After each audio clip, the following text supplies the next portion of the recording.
Hey guys, happy Wednesday. I hope I have some people come on live with me because I think today's topic is super important and I hate talking at you guys. I love to have you kind of chime in. So if you hop on or if you're on, please say hello. So it's Wednesday, November 15th. Wow, mid-November already.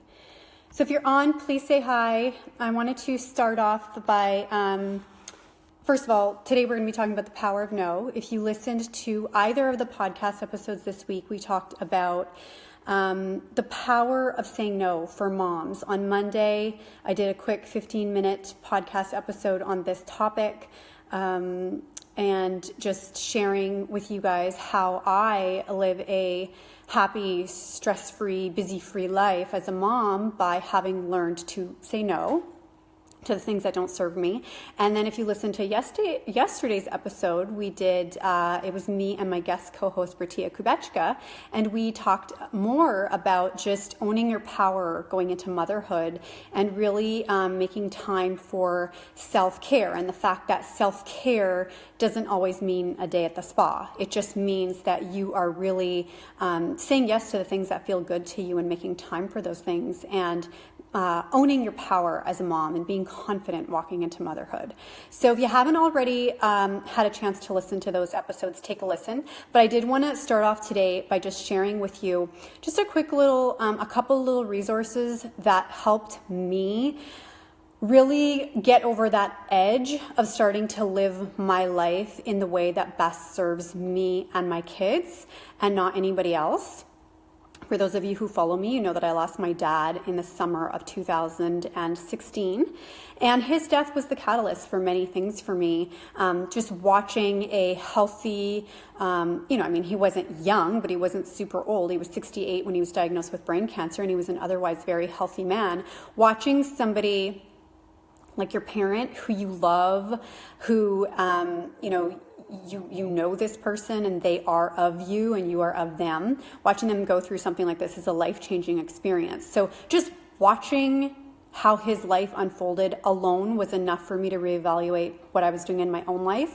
But on top of that, there was a couple things that happened that really pushed me over the edge to learn to say no to what doesn't serve me and say yes to the things that really matter. And it was actually 2 books that I read when my dad was in palliative care. The first book was called The 4-Hour Workweek by Tim Ferriss.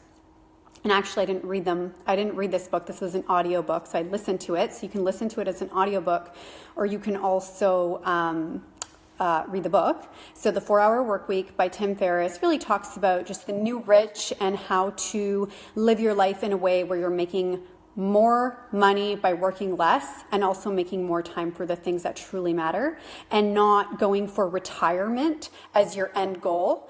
So the book is really about just designing your life in a way that you're not always working towards retirement. You're working just day to day on doing something that you absolutely love, that you can make money at, that you could do forever. That's kind of the general idea behind the book. But there was a poem in that book that I'm going to read to you that was very powerful and really kind of nudged me.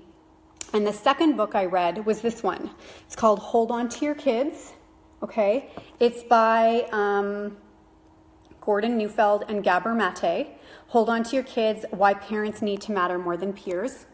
And there was a lot of ahas and truth bombs that I read in this book that also helped push me over that edge of just really starting to live a life that's more intentional with myself and a life that's more intentional with my kids, saying no to the things that don't matter and learning how to discern between what matters and what doesn't. So I'm going to read this poem to you that was quoted in Tim Ferriss's book, The 4-Hour Workweek. And the poem is written by David L. Weatherford, who is actually a psychiatrist, if I'm not mistaken. I don't know if he's a child psychiatrist, but he's a psychiatrist, I believe. So apparently he's passed away, but this was a poem that I read in Tim Ferriss's book by David Weatherford that might make you think as well. So here's the poem. It's called Slow Dance. So you can look this up. You can Google it if you're interested. Have you ever watched kids on a merry-go-round or listened to rain slapping the ground? Ever followed a butterfly's erratic flight or gazed at the sun fading into the night? You better slow down. Don't dance so fast. Time is short. The music won't last. Do you run through each day on the fly? When you ask, "How are you?" do you hear the reply? When the day is done, do you lie in your bed with the next 100 chores running through your head? You better slow down. Don't dance so fast. Time is short. The music won't last. Ever told your child, "We'll do it tomorrow," and in your haste, not see his sorrow? Ever lost touch, let a friendship die, 'cause you never had time to call and say hi? I'm getting emotional reading this again. You better slow down. Don't dance so fast. Time is short. The music won't last. When you run so fast to get somewhere, you miss half the fun of getting there. When you worry and hurry through your day, it's like an unopened gift thrown away. Life isn't a race, so take it slower. Hear the music before your song is over. So I get choked up reading that because I remember where I was when I was reading it, and I was sitting by my dad's bedside who was dying. And it really struck a chord with me when it came to just thinking about my life and my kids. And I was working this corporate 9-to-5 job, and I had these 2 small children at home. And, I was watching my dad die, and there was just all these emotions going on with me. And then I had read this book, Hold On to Your Kids, which talks about attachment with your children and how important it is to have physical time with them more than anything else. So there was all these things that just kind of pushed me over that edge and caused me to quit my cushy 9-to-5 job, not knowing where I was going to go or what else I was going to do, but knowing that I was meant for more in life than to be doing something that I didn't feel was my purpose. And this is also what kind of, set me on that path of finding my purpose, and also just learning to really design my life and be very intentional with my time and with my kids' time and everything else that comes with it. So if you're into books or you're into self-development or parenting books, I highly recommend Hold On to Your Kids, a fabulous parenting book, a fabulous read. I have very few regrets as a parent, but one of my biggest regrets is that I did not read this book sooner. I was all about the parenting books when I was pregnant with my kids. And I had never heard of this book, and somebody told me about it in May of 2016. That's the first time I heard of it. And when I read it, I just wish that I would have read it like 4 years ago, 5 years ago, 6 years ago, before I had my kids. But better late than never. So if you're watching and you're into parenting books, I highly recommend it. And if you are at all interested in Tim Ferriss's 4-Hour Workweek, it is a very methodical, logistical book on kind of creating your dream life. But there is also that beautiful poem in there that I just read that will inspire you. So that's just a little backstory on what got me on this path of creating kind of like my dream life and learning how to be more confident as a parent, to say no to the things that don't serve me as a mom and as a parent, and that don't line up with my values and our values as a family. So on the show this week, we talked about this, right? If you're a mom and you listen to the show, you know that we were really trying to inspire you to say no to the things that don't matter to you. I see so many women every day who are completely stressed out. I've had women say to me or private message me and say, "You seem like you do it all. How do you do it all?" Or "You're a super mom." And I hear these comments and I'm like, no, I'm actually not at all. I'm not. If you follow me on Instagram, guys, you follow my Instagram stories. I said this on one of the episodes this week too. I don't have a crazy busy life. I have a set routine every day where I spend a couple hours on self-care. I spend several hours in my business every day. And I do as much as I can before I have to pick my kids up from school. And then when I've got my kids, I'm very intentional about my kids. And then I'm making my family a holistic, healthy meal whenever possible. And that's our life. And there's a lot of extracurricular activities that we have said no to because they just don't serve us right now. And so we are very intentional about what we say yes to and what we say no to. And it's very ironic because today I woke up this morning knowing I was going to do this live, and this whole topic of saying no to what doesn't serve you was on my mind this week. And I'm subscribed to a lot of podcasts. So every time one of my podcasts has a new episode come out, the podcast that I listen to, it pops up on my screen in the morning, like such and such episode is available now. And it was funny because I listened to Oprah's Super Soul Sunday podcast. And this morning I had a little notification on my phone that our newest episode had aired. And it is called Change Your Life by Saying Yes.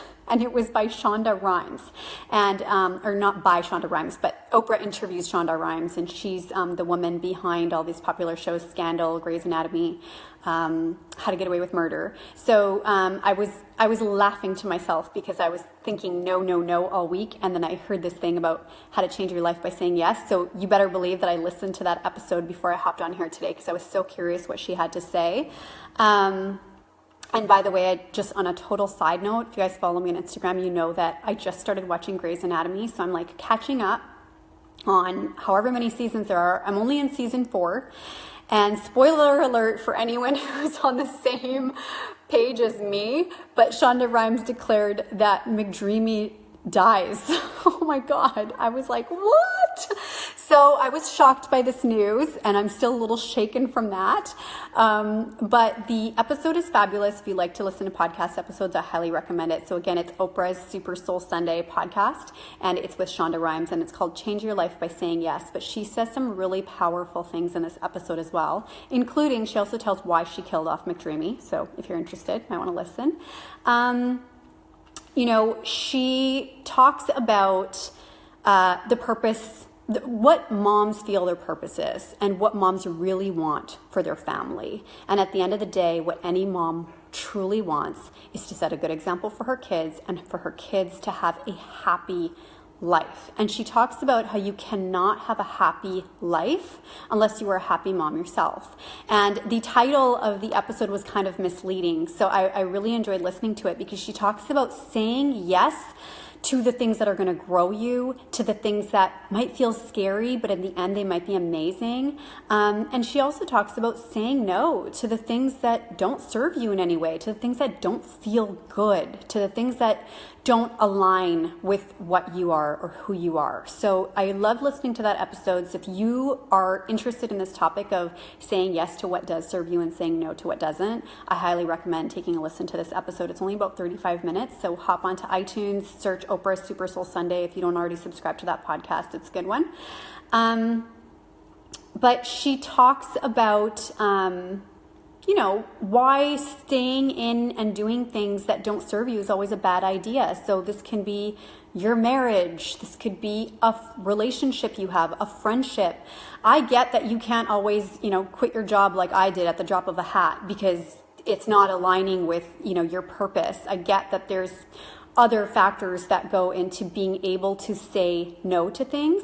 But I always say, if it's not something that's going to directly affect your life from a financial perspective or a safety perspective or a health perspective, it should be pretty easy to decipher once you know what your family values are and once you know what's important to you in your life. It should be pretty easy to know what to say yes to and what to say no to. And she said something really powerful that I'm also going to share about greeting cards. And she said, it's fascinating to me that today all of the greeting cards for moms are about sacrifice. They say things like, you were so selfless, you sacrificed so much for me, you gave up so much. So true, right? This is so true. And she says, where is the greeting card that says, Mom, you taught me how to earn a living. You taught me how to be powerful. You taught me how to speak up. You taught me how to not be selfless. And she has 3 daughters, and she talks about how she doesn't want her daughters growing up thinking that they should be sacrificing or that they should be silent or that they should be selfless or that they can't speak up. And so that's really powerful too. Learning to say no to what doesn't serve you isn't just about you. You are setting an example for your children. So I think it's really important to really do a life audit. Where are you right now in your life that where are the things that are not lining up with who you are? Where are the things that are not lining up with what brings you joy? What are the things that you're saying yes to that actually don't feel good to say yes to? And what are you saying no to that you actually really want to do, right? There's like a mismatch. And they talk about it on this episode too, about we spend our whole lives saying yes to things we don't want to do. And we're saying no to the things that might end up being life-changing, or might be, the things that truly bring us actual joy. So if you listened to Monday's Mindset Monday episode, you'll know that I talked about it there, and I issued a challenge to anyone who was listening to this week sit down and really take stock of your life and think about all the different areas that are pulling you, whether it's your kids' extracurricular activities, whether it's a job that maybe isn't lining up with who you are anymore. Maybe it's a relationship or a friendship or something you've said yes to in the past that you don't want to say yes to again. And really figure out, does this actually serve any purpose in my life? And if it doesn't, it should be a hard, easy no. And you can't feel bad. We grow up thinking we have to say yes to everything, right? We grow up kind of, for the most part, being taught that that's life, that we have to say yes to things we don't want to say yes to. Sometimes you have to do stuff you don't want to do. And to take joy in something, or to live a life that's passionate or filled with our purpose, seems to be rare, right? It doesn't have to be that way. And I certainly don't want my kids growing up in a home where it's super chaotic and it's super busy all the time. We're always on the go and we don't have time for the fun, happy stuff. I don't want that for my life. I don't want that for my kids. So if you're on, chime in here. I can't see comments, so maybe I'm missing something, or maybe there's no comments yet. I know there's people watching. I can see that some people are watching, but I can't see who. So chime in and say hi. Comment, let me know how this is sitting with you and how this feels to you. Are you somebody that easily says yes to things, or are you somebody that has a hard time saying no? And have you taken stock of your life and thought about, where you could cut some things out? There was a great episode that I did a couple seasons ago with Monica Froese on the podcast, and she talks about this as well, about how, when I think she was either pregnant or a young mom, and her husband would say, we're invited to go to a such and such a place, and she said it would just stress her out thinking about having to get dressed up and find childcare and go to this event, when really there was nobody at that event that she wanted to associate with. And she knew that going to that event would just be draining. And so, they had an agreement that they didn't always have to do everything together, and that if she didn't want to go to something, she didn't have to fake it. She could just stay home and say, I'm going to pass this time. So, where in your life can you do that for yourself? And I'll share, with us, we have our values and our priorities very clear. Okay, my husband and I are on the same page when it comes to what is important in our family, especially since my dad's passing, since all these things have kind of culminated for us about what is important. Our priority is each other and our family life and our attachment to our kids, making memories with our kids, doing stuff with our children, and just raising great human beings who are happy, who are well-adjusted, who are kind, who are gentle, who are sweet, and who are going to grow up to make some kind of big positive contribution to the world. That's our priority. And because we are so clear on our priorities, and because we're so busy in other ways. I always say I'm not busy, but my husband has a very full life. He runs his own business. He works 6 days a week. He hardly has time to himself, let alone time with his family. So our time together is precious to us. So if we need to interrupt our time together as a family for something else, it's got to be something that's bringing value to our life. So we always prioritize us, what is important to us, and is throwing our schedule off for the week or doing something on a Saturday when my husband's worked on a Saturday, and then maybe we're being invited to some sort of a function. Is it going to be more work than it's worth to go to that function? Same with extracurricular activities for our kids. we kind of talked ahead of time about what's important to us. We're not interested in raising NHL players. We're not the parents that are wanting to raise elite athletes. My husband is a chiropractor and works with professional athletes, and he's very well versed in the human body and biomechanics, and he believes that kids should not be forced to do any kind of physical activity that they're not really ready for or they're not wanting to do. So we have never put our kids in any sport that they didn't show an interest in themselves. When they ask to do something, we will say yes to it. But the sports or extracurricular activities that we enrolled our children in from a young age were purely things that we thought would benefit them as a whole. So for instance, swimming, I think, is a skill that everyone should have. So we've put our kids in swimming, multiple times throughout the year. Karate is something we've had them in from a very young age because we believe in teaching respect and discipline. And that's why we put our kids into karate when they were 3 years old, and they're still in it, and I think they will be in it for a very long time because it lines up with our values as a family. And there was a couple other little, summer recreational things that every now and then we'll put them into like a 5-day kind of half-day camp or something over the summer to build their motor skills and their hand-eye coordination and that kind of stuff. But everything we do is very intentional.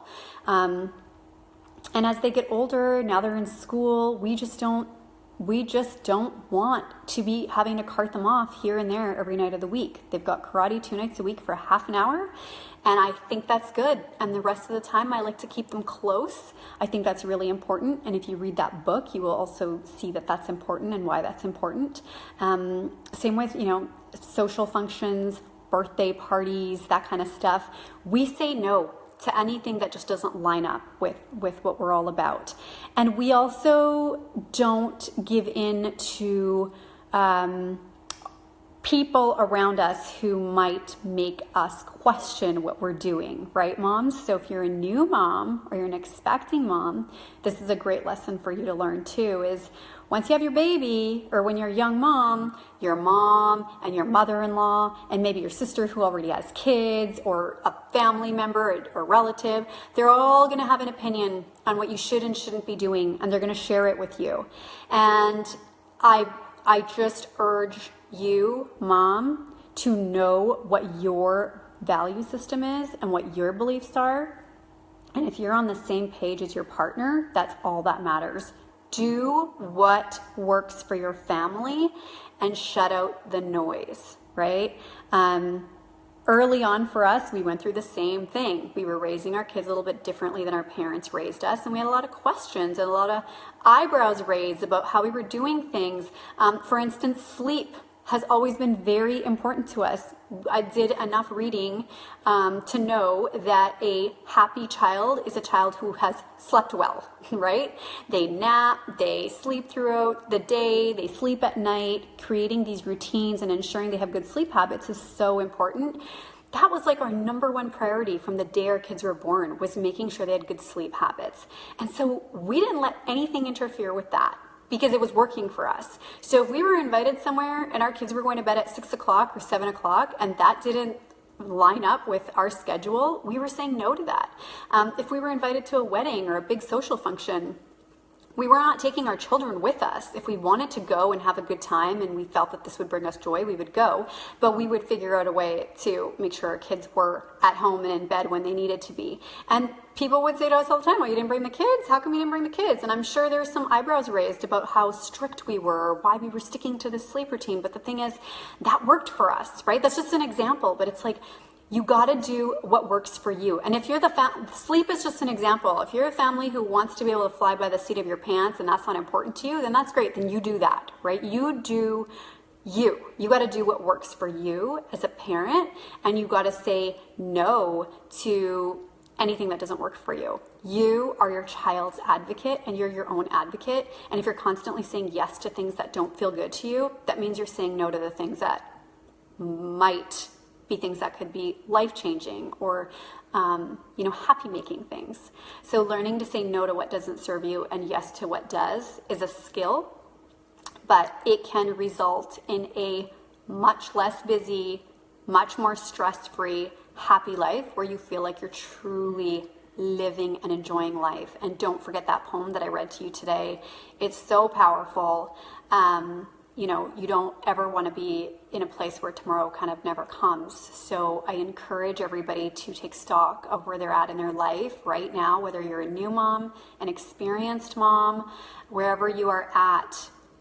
If you're feeling overwhelmed and stressed out, or you feel like you can't keep up, or you don't have time to do the things you really want to do, I challenge you to look at the things that you're doing that are not actually serving you. I guarantee you, if you made a diary of your day, of what you do from the time you wake up to the time you go to bed, and what you're saying yes to in the evenings and on the weekends, I promise you, you're going to find some more time that you can take back to do things that feel good and that line up with what your heart wants. Okay, so I see no comments. Chime in if you're here. Otherwise, I'm going to end it. And please comment below, private message me as usual. Take a read of those books that I mentioned if it's something that at all resonates with you. And if you haven't already listened to this week's shows, make sure you're taking a listen. Monday Mindset episode's only 15 minutes, and my co-host Britia Kubechka and I talked for probably about an hour yesterday. So if you've got an hour and you want to be inspired on walking into motherhood more confidently, I highly recommend that you take a listen to that episode. All right, guys, thanks for tuning in, and we will see you next Wednesday. Have a great day.